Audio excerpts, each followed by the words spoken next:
Now, you've been doing this for about 4 years now. Is that right? Yes. So something about the job is enjoyable because you're still here, whether it's the pay, the excitement. You've got a nice tan. You get to work outside. That's nice, right? That's so right. what is it about the job, being in lineman that you enjoy?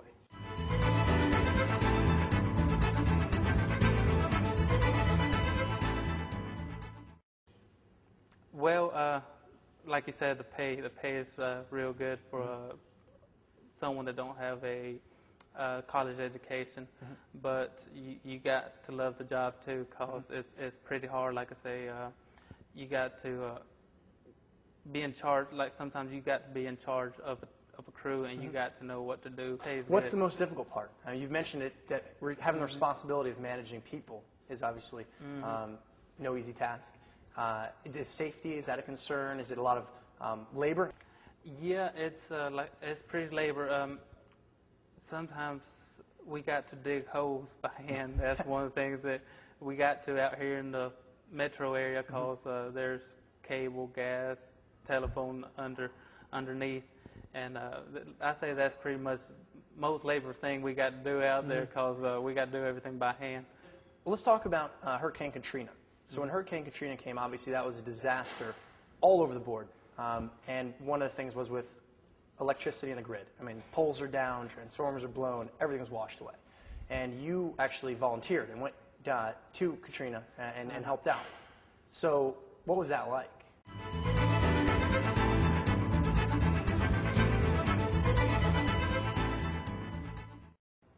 Well, actually, I went 2 times to Katrina. First time I went for 2 weeks, and the first day when we got there, it's almost dark, and we went out to just look around, kind of, and we looked around and see what kind of trouble we had, and it's just horrible. Like I said, it's a bunch of trouble out there. Really you didn't know where to start. Right. But then the next day, when we got in safety meetings or at the morning, we got tips on what was going on. The engineers, they would go out and find out, see what's going on. They find the trouble, and then they tell us what's going on, and then we'll go out there and try to, we'll fix it, not try, but we'll fix it. Right. While we're doing that job, the engineers be looking around for more work, and they would go. Then they'll call us once we finish that next job, and then we'll go out there and work on the next task. And that was day after day. We worked for 16 hours a day, every day. Wow. And then the next time I went was for a whole month, which that month was just changing out transformers, putting services back up to the trailers, FEMA trailers, and just service work, which all the big work had already been done, like primary and all that. That last month we had just to put services up. Sure. Now, when you're a first responder, not just in Katrina, here in the Atlanta area, when you're a first responder and there's storms and it knocks out electricity, while the storm's still going on, are you out there working on the lines while the storms are going on? Yeah. Usually the storms don't last sometimes but about hour or 2 hours, and sometimes we get lucky because it takes about an hour for us to go back in work and then get to the job site. So sometimes the rain is already gone, or sometimes the rain's now hitting pretty hard. So as long as you're actually out there working with the rain coming down. Yeah, when it's lightning pretty hard, we don't work on lines because we're not. That's just an unsafe thing to do. Sure. But let's say the lightning, there's no more lightning. We have to work on lines, get people back on. Right. So, yeah, we got to work on rain, snow, and whether it's doing anything, we got to go work. That's something that's pretty. That I don't like working in the rain, but you have to, get lights back on. Sure. So, Marcus, you mentioned that it obviously, because of the risk of the job, it has a reward of pretty good salary. But in addition to that, you're bringing electricity back to the people, and electricity obviously makes the world go round. So it does have a lot of public utility. So is that part of the job? Do you enjoy, in addition to the salary, enjoy the benefits of helping the public? Yeah. Like this time, the past time that I went to Katrina, the first time that I went for 2 weeks, really we didn't know what had hit when we first went down there. We didn't know how bad it was. Then once we got down there, it's horrible. And at the end of that 2 weeks, when we got ready to go home, it's just, I was glad people was thanking us for going down there to help them. People that didn't have anything, they would give free Cokes, free stuff to eat, which, you know, we had that stuff, and actually we were giving them stuff out to eat and just helping them out. But yeah, we liked it. I liked it, and everybody likes it. Everybody likes people hollering, "Yeah, thank you for lights, and thank you for this, thank you for coming out here helping us."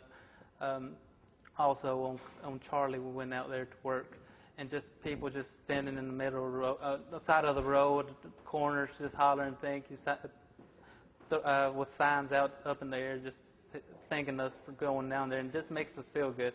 It just wants us to kind of stay down there and help them more and more, but we're tired and we got to go home. But yeah, it's a good feeling. Nice.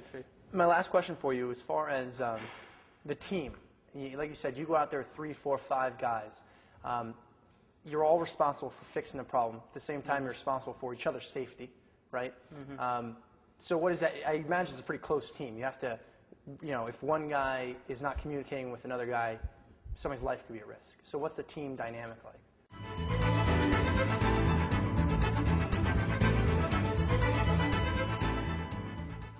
Well, when we first go down to, let's say, a storm, a Katrina, it's usually a 20-man team of North. It depends what region you are. It depends how many people they want to take also. But they'll break you into different crews. Let's say I was on a 5-man team. It depends who was on charge. We have safety meetings with the whole 20-man crew. We had safety meetings that morning, see what's going on, see if anybody had any close calls, see if anybody saw safety hazards or what we need to do. But then once we go out there to the job site, we'll talk about what we got, see what kind of job we got to do, and what kind of hazards we got out there. We got to fill out a job briefing with a job briefing sheet, which tells us just keep everybody alive, just make sure they know what to do, what was going to go on that job, what kind of hazards we got out there. So usually when you get called to a site, do things usually go pretty well? Yes, usually stuff does go right. We do know when we get there, we are confident of what we're doing.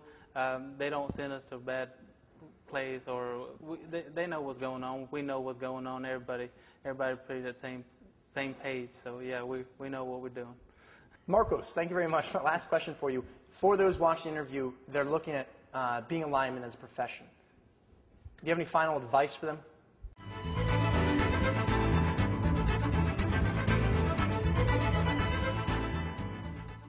They got to think about it, whether they want to work out in the sun. Like right now, it's hot. It's above 90s.